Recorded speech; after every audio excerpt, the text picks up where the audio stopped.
ಇದು ಹಲವು ಸಾವಿರ ವರ್ಷಗಳ ಹಿಂದೆ ನಡೆದ ಒಂದು ಆಧ್ಯಾತ್ಮಿಕ ಮತ್ತು ಅದ್ಭುತ ಕತೆ. ಇದು ಕೇವಲ ಕಥೆಯಲ್ಲ, ವೇದದ ಪ್ರಭಾವದಿಂದ ಬದುಕು ಬದಲಾಗುವ ರೀತಿಯ ದಿಗ್ದರ್ಶನ. ಮನುಷ್ಯನು ತನ್ನ ಕರ್ಮದ ಫಲವನ್ನು ಅನುಭವಿಸುತ್ತಿದ್ದರೂ ಜ್ಞಾನ, ಭಕ್ತಿ ಮತ್ತು ನಿಷ್ಠೆಯಿಂದ ಜೀವನವನ್ನು ಧರ್ಮ ಮಾರ್ಗದಲ್ಲಿ ಸಾಧಿಸಿದರೆ ಎಂತಹ ಪರಿವರ್ತನೆ ಸಾಧ್ಯ ಎಂಬುದಕ್ಕೆ ಈ ಕಥೆಯೇ ಸಾಕ್ಷಿ. ಹಿಮಾಲಯದ ಪರ್ವತ ಶ್ರೇಣಿಗಳ ಪಾದದಲ್ಲಿ ನೆಲೆಸಿದ್ದ ಋಷಿ ಭಾರದ್ವಾಜನು ಜ್ಞಾನಸಾಗರ. ಅವನ ಶಿಷ್ಯ ಆತ್ಮಾನಂದನು ಬಾಲ್ಯದಿಂದಲೇ ವೇದಾಧ್ಯಯನದಲ್ಲಿ ತೊಡಗಿದ್ದ. ಭಕ್ತಿಯಿಂದ ತುಂಬಿರುವ ಯೋಗಿ. ಏನೇ ಆಗಲಿ ಆತ್ಮಾನಂದನಿಗೆ ಒಂದು ಬಯಕೆ, ಈ ವೇದ ಜ್ಞಾನವನ್ನು ಪ್ರಪಂಚದೊಳಗೆ ಹರಡಬೇಕು, ಜನರ ಬದುಕು ಬದಲಿಸಬೇಕು ಎಂಬ ಸಂಕಲ್ಪ. ಒಂದು ದಿನ ಋಷಿ ಭಾರದ್ವಾಜನು ಆತ್ಮಾನಂದನಿಗೆ ಹೇಳುತ್ತಾನೆ, ವತ್ಸ, ನಾನಿಂದು ನಿನಗೆ ವೇದಗಳ ಆಂತರ್ಯವನ್ನೆಲ್ಲ ಬೋಧಿಸುತ್ತೇನೆ. ಆದರೆ ನೆನಪಿಟ್ಟುಕೋ, ಈ ಜ್ಞಾನವನ್ನು ಕೇವಲ ಓದಿದರೆ ಸಾಲದು, ಅನುಭವ ಮಾಡಬೇಕು, ಹೃದಯದಿಂದ ಗ್ರಹಿಸಬೇಕು. ಅತಿ ದೂರವಿರುವ ಒಂದು ಊರಿನಲ್ಲಿ ಶುಕ್ಲಗಿರಿ ಎಂಬ ಗ್ರಾಮ. ಆ ಊರಿನಲ್ಲಿ ಧರ್ಮ ಬಿಟ್ಟು ಜನರು ಸ್ವಾರ್ಥ, ದ್ವೇಷ, ಹಿಂಸೆ, ಮೋಸದಲ್ಲಿ ಜೀವಿಸುತ್ತಿದ್ದರು. ದೇವಸ್ಥಾನಗಳ ಬಾಗಿಲುಗಳು ಮುಚ್ಚಲಾಗಿದ್ದವು. ಹವನಗಳ ಧೂಪವಿಲ್ಲ, ಮಂತ್ರಗಳ ಘೋಷವಿಲ್ಲ.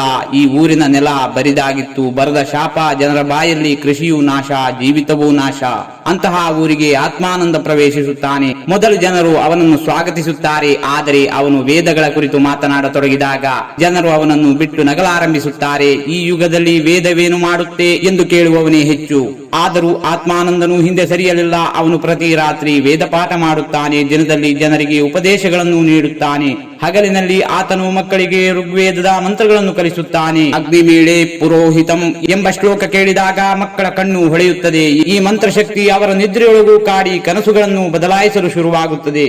ಆದರೆ ಇದನ್ನು ಒಪ್ಪದವರು ಇದ್ದಾರೆ. ಗ್ರಾಮದ ಧರ್ಮಗುರು ಕಪಟಾಚಾರ್ಯ. ಅವನು ಧರ್ಮದ ಹೆಸರಿನಲ್ಲಿ ಜನರನ್ನು ಬಡವರನ್ನಾಗಿ ಮಾಡುತ್ತಿದ್ದ. ಆತ್ಮಾನಂದನ ಪ್ರಭಾವವನ್ನು ನೋಡಿ ಅವನು ಕ್ರೋಧಕ್ಕೊಳಗಾಗುತ್ತಾನೆ. ಒಂದು ರಾತ್ರಿ ಆತ್ಮಾನಂದನು ಯಜ್ಞವನ್ನು ಮಾಡುತ್ತಿರುತ್ತಾನೆ. ಯಜುರ್ವೇದದ ಮಂತ್ರಗಳನ್ನು ಜಪಿಸುತ್ತಾ ಅಗ್ನಿಗೆ ಧನ್ಯವಾದ ಹವನಗಳನ್ನು ನೀಡುತ್ತಾನೆ.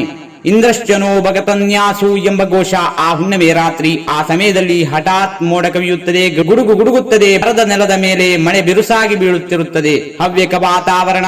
ಈ ಅಪರೂಪದ ಘಟನೆಯನ್ನು ನೋಡಿ ಜನ ಬೆರಗಾಗುತ್ತಾರೆ. ಜನರಲ್ಲಿ ನಂಬಿಕೆ ಹುಟ್ಟುತ್ತದೆ. ಆತ್ಮಾನಂದನು 4 ದಿನಗಳಲ್ಲಿ ಜನರಿಗೆ 4 ವೇದಗಳ ತಾತ್ಪರ್ಯವನ್ನು ವಿವರಿಸುತ್ತಾನೆ. ಋಗ್ವೇದ ಇದು ಜ್ಞಾನದ ಮೂಲ. ಪ್ರಕೃತಿಯ ದೇವತೆಗಳ ಶ್ಲೋಕಗಳ ಮೂಲಕ ಪ್ರಕೃತಿಯೊಂದಿಗೆ ಹೊಂದಾಣಿಕೆ ಕಲಿಸುತ್ತದೆ. ಯಜುರ್ವೇದ ಇದು ಕರ್ಮವೇದ, ಯಜ್ಞ, ಹೋಮ, ಪವಿತ್ರ ಕರ್ಮಗಳ ವಿಧಾನವನ್ನು ತಿಳಿಸುತ್ತದೆ. ಸಾಮವೇದ ಭಕ್ತಿಯ ವೇದ, ಧ್ವನಿಯ ಮೂಲಕ ದೇವರೊಂದಿಗಿನ ಸಾಂದರ್ಭಿಕ ಭಾವವನ್ನು ಜೋರಾಗಿ ಹೇಳುತ್ತದೆ. ಅಥರ್ವ ವೇದ ವೈದ್ಯಶಾಸ್ತ್ರ, ಮನಃಶಾಸ್ತ್ರ, ತಂತ್ರ, ಮಂತ್ರಗಳ ವೇದ. ಆಧ್ಯಾತ್ಮಕ್ಕೂ ವಿಜ್ಞಾನದ ನಡುವೆ ಸೇತುವೆ.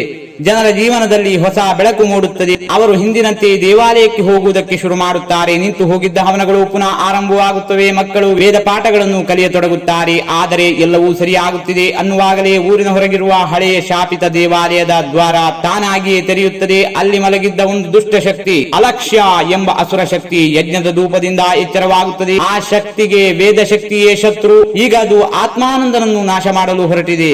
ಒಂದು ರಾತ್ರಿ ಆತ್ಮಾನಂದನು ದೇವಾಲಯದ ಬಳಿ ಪೌರ್ಣಮಿಯ ಯಜ್ಞವನ್ನು ಮಾಡುತ್ತಿದ್ದಾಗ ಆ ಅಸುರ ಆತನ ಮೇಲೆ ಆಕ್ರಮಣ ಮಾಡುತ್ತದೆ. ಆದರೆ ಆತನು ವೇದ ಮಂತ್ರಗಳಿಂದ ಅದನ್ನು ಹಿಮ್ಮೆಟ್ಟಿಸುತ್ತಾನೆ. ಆಗ ಆತ್ಮಾನಂದನು ಪ್ರಭಾವಶಾಲಿಯಾಗಿ ಋಗ್ವೇದದ ರುಚಿಗಳನ್ನು, ಯಜುರ್ವೇದದ ಯಕ್ಷದ್ರವ್ಯಗಳನ್ನು, ಸಾಮವೇದದ ಧ್ವನಿಯ ಶಕ್ತಿಯನ್ನು ಬಳಸುತ್ತಾನೆ. ಅಥರ್ವ ವೇದದಿಂದ ಪಡೆದ ತಂತ್ರ ಮಂತ್ರದಿಂದ ಆ ಅಸುರ ಶಕ್ತಿಯನ್ನು ತಡೆಯುತ್ತಾನೆ. ಅಂತಿಮವಾಗಿ ಆ ಅಸುರ ಶಕ್ತಿ ತಾನೇ ಬಿದ್ದು ಹೋಗುತ್ತದೆ ಮತ್ತು ನಿಂತು ಕೇಳುತ್ತದೆ, ಈ ಶಕ್ತಿ ಯಾವುದು? ಈ ಮಂತ್ರ ಶಕ್ತಿಯಲ್ಲಿ ಅಂತಹದ್ದು ಏನು ಇದೆ? ಆತ್ಮಾನಂದ ಉತ್ತರಿಸುತ್ತಾನೆ, ಇದು ನಿನ್ನ ನಾಶವಲ್ಲ, ನಿನ್ನ ಉದ್ಧಾರಣ. ವೇದಗಳು ಕೇವಲ ಶಕ್ತಿಯಲ್ಲ, ಅವು ಆತ್ಮಜ್ಞಾನ. ಅಸುರ ಶಕ್ತಿ ಕಣ್ಮುಚ್ಚಿ ಸಾಯುತ್ತದೆ. ಪ್ರಕೃತಿಯಲ್ಲಿ ಶಾಂತಿ ಮೂಡುತ್ತದೆ. ಈ ಕಥೆಯು ನಮಗೆ ಹೇಳುವುದು ಏನೆಂದರೆ, ವೇದಗಳು ಕೇವಲ ಪ್ರಾಚೀನ ಗ್ರಂಥವಲ್ಲ, ಅವು ನಮ್ಮ ಆಂತರಿಕ ಶಕ್ತಿಯ ಜಾಗೃತಿ. ಬದುಕಿನಲ್ಲಿ ಧರ್ಮ, ಜ್ಞಾನ, ಕರ್ಮ ಮತ್ತು ಭಕ್ತಿಯ ಈ 4 ಸ್ತಂಭಗಳು ನಮ್ಮನ್ನು ನಿಜವಾಗಿಯೂ ಮನುಷ್ಯರನ್ನಾಗಿ ಮಾಡುತ್ತವೆ.